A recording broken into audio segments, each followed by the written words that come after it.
today with some special guests because we have something really special to talk about. A limited reissue from Gibson of a very special Les Paul. There are all kinds of different stories about it. It's been played by Eric Clapton, Paul Kossoff, George Harrison, Albert Lee, and it's been in bands with Cream, Blind Faith, Free, Delaney and Bonnie, Derek and the Dominos. What an incredible legacy.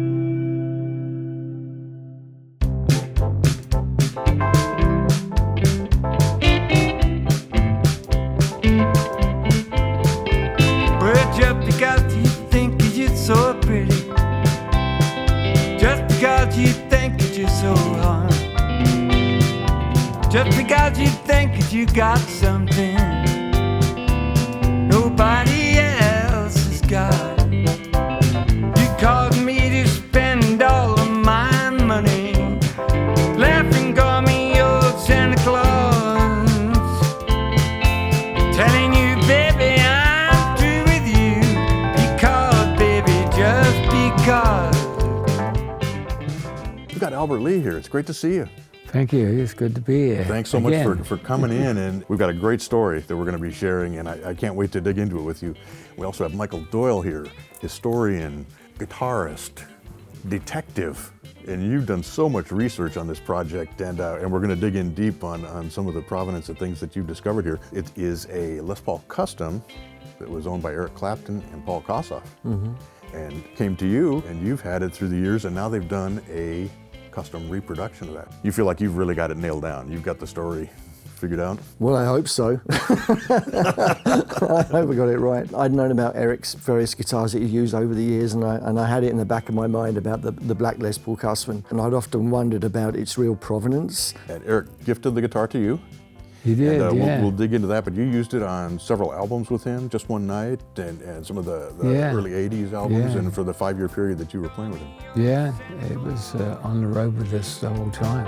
Telling you, baby, I'm through with you, because, baby, just because. Albert, thanks so much for sitting down with me today. I want to dig a little deeper with you on the story, because this wasn't the first Les Paul Custom that you owned. You know, we associate you with a Telecaster and with your signature Music Man guitar. My first good guitar was this Les Paul Custom, you know. When you started playing with Eric Clapton then, around 1978, what was the connection that led him to give you the Les Paul there? Well, we'd known each other since about 65 when he was with John Mayall. We became good friends. I'd see him here and there. And 79, I got a call from Lynn Johns to play on an album, and Eric was playing with some of his band members. So I spent a week in the studio with Eric. And at the end of the week, his manager pulled me aside and he said, oh, you know, Eric just did a tour without a second guitar. Do you fancy going on the road with him? I said, yeah, of course, yeah. Yeah. So I think it was the first day of rehearsal. We were talking about guitars and whatever. And for some reason, I had a photograph of me with my Les Paul, you know. I said, I used to have this Les Paul, and God, I wish I hadn't sold it, you know. It was in a fit of madness at the time.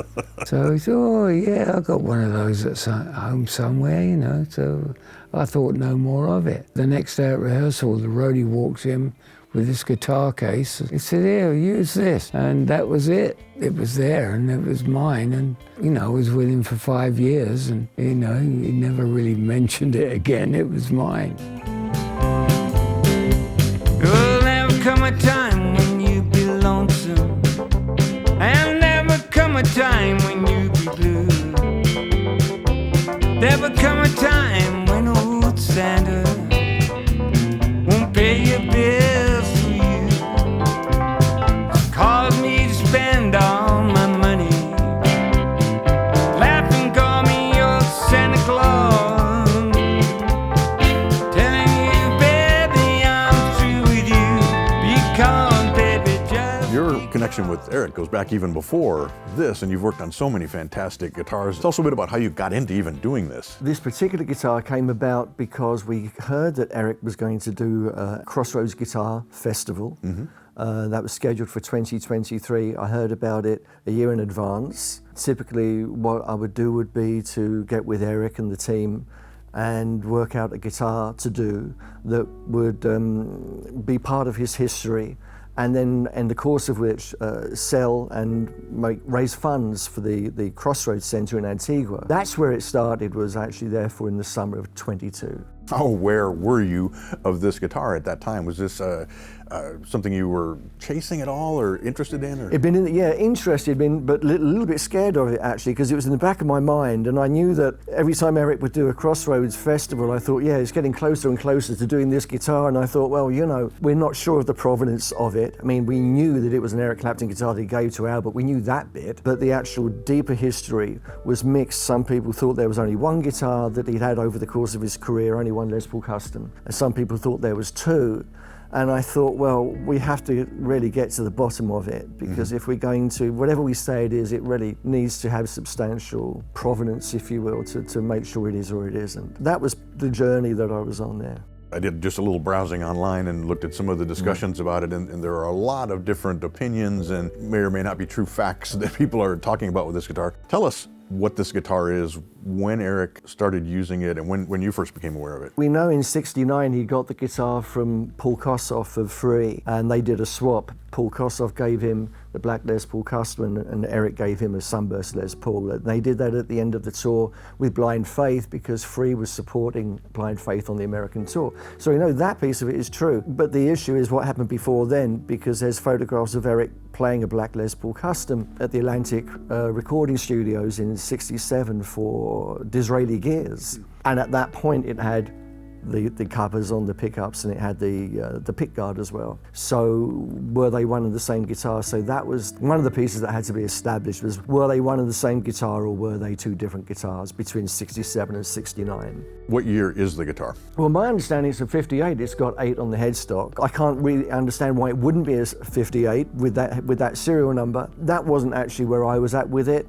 I was trying to work out really, when did he use it, and what did he use it on? Did you ask Eric when he got the guitar, how he got the guitar? Yes, I did, and he doesn't remember. What he did say was that he was inspired to get one by Mickey Baker, you know, who was a great session guitar player back in the day and played with Ray Charles and what have you. Eric was inspired by him playing one, and he thought, well, you know, if Mickey Baker's got a guitar like that, that's the one to have. Right. And that's actually what he said, and right. So that was what inspired him to get one. But he doesn't remember where, when, how he got it. You know, for the '67 recording, he doesn't remember that. So you verified then that this guitar was the one he used, or one of the ones he used on Disraeli Gears in '67. And how did you do that? How do you go about proving the provenance of something like this? I found some really good photographs from Chuck Stewart and the archives there, and who was at Atlantic Records photographing the occasion. And there's a lot of photographs, maybe about 10 of them or so, that had really good close-ups of the instrument. Well, not exactly close-ups, but close-up enough. And they were very high resolution. That was really the thing. Even if they weren't close-ups, you could zoom in and really see what was going on. And there were maybe half a dozen different elements on the guitar that were in this photograph. If Albert's guitar was that guitar, if Albert's guitar was the Disraeli Gears guitar, all I had to do was to compare the close-up, the blow-up of the photograph with the body of the guitar that Albert had. And could I see a consistency of the dings? Obviously, over the course of the 45 years that Albert has owned the guitar, there'll be a lot more dings on it than there were in '67, but the key of it was, were those '67 markings there? Right. And they were, and I was just delighted. Right. You know, on the one hand, you're trying to determine what the actual history of it was, but at the same time was kind of hoping that it would be the Disraeli Gears guitar. The conclusion ended up being what I wanted it to be. Right. And it is, unquestionably. That was the '67 piece. And so somewhere then between those sessions in '67 and obviously '69 when it came back to him, it went to Paul Kossoff. Right. Do you know that story? As much as I can gather, I mean, sadly, Paul Kossoff passed away at a very early age, so that was a tragedy. Eric doesn't remember where he got the guitar from before Disraeli Gears. He doesn't remember what happened to it afterwards. All he knows is that he then got it back from Paul in '69, and that was at the end of the Blind Faith tour. And he knew it was that same guitar? Yes, that was his understanding, and I subsequently established that as well. In that interim period, one would assume that Paul Kossoff used it on the first Free album, Tons of Sobs. Probably, I wasn't there. Right, You know, right. I was 3 years old at the time or whatever. You know, so I don't know for sure. But that was the guitar he had at the time. That's the guitar we presumably had at the time, and there's hearsay that he did do it, so okay. I mean, it makes sense. It follows that Paul would have used it in the first Free album at least. So it came back to Eric then in '69. What happened then in the intervening 10 years before it went to Albert? The tour with Blind Faith and Free ended at the end of summer '69, and then almost immediately, like in September I think it was, he went on a plane over to, with John Lennon, over to Toronto for a rock and roll festival over there. And there's photographs of him sitting on the plane next to John Lennon holding that guitar, and then he does the gig. And then he comes back, and then it starts the Delaney and Bonnie era. There's a lot of photographs of him playing that guitar. Pretty much the only time when he isn't playing it is when he's on stage with George Harrison, and George Harrison's playing it, while Eric's playing, I think it's Rocky, you know, the Stratocaster. They swapped guitars for a little bit there during the Delaney and Bonnie gigs. And then the next photographs I saw were of him playing at, I think it was the Lyceum Ballroom in London, and with Derek and the Dominos. And he's playing that guitar, but in slide, which makes sense when you think that one of the reasons why he gave it away was because the frets were so skinny. You know, you've got the fretless wonder thing going on. If you can't get on with the guitar because the frets aren't right for you, what do? Well, set it up a slide. So there was a certain sensibility about that. And then pretty much I think after Derek and the Dominos, it goes underground, and we don't see it until Albert shows up on the scene.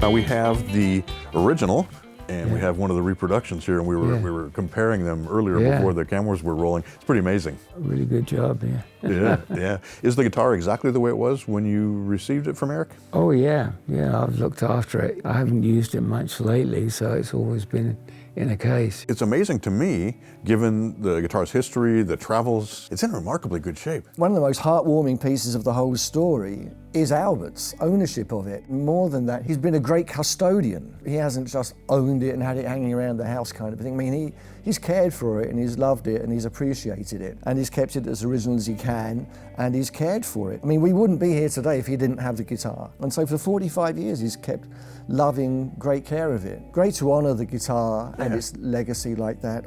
So the second part of the story, though, is Gibson recreating this guitar and making the replicas. Tell us a bit about that process, because you did some interesting things to duplicate the markings and things. I didn't feel comfortable asking Albert to, you know, loan the guitar out and go all the way from LA to Nashville and everything else. In anticipation of that sort of thing, when they were working on the prototypes, I thought, well, maybe if I could let Gibson know where the markings were, and then they could duplicate that without necessarily having to have the guitar on site. I don't know if they had it on site subsequently, but at the time, just to get Eric's approval, if you will, could we get a prototype out there? It was like brass rubbings.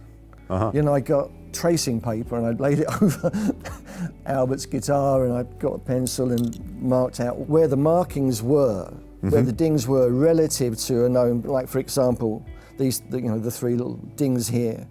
I'd mark out with pencil on the tracing paper where the cutaway was, and then indicate where the three dots were. Same thing with the pickup selector. You've got a little ding there. Where's that relative to the position? So I did all these little tracing things, and then sent them to Gibson, and then they translated that into a prototype. The back was pretty straightforward because you've got this marking here, you've got a thing here. So that was another thing that I did with the tracing paper. That was secondary to me. As Gibson subsequently did, they're going to replicate the Albert guitar as it is today, then it's pretty straightforward. And your impression of the replica versus the original? They did a great job. Is this your first time that you've seen the two of them side by side? Yeah, that's right. I mean, I had the prototype before, Right. But this is the first time I've seen the one that's actually coming out in 2025. Gibson's a great company, I mean, and the Les Paul Custom, they were an iconic guitar to do. Yeah. They did a great job of it, as I knew they would.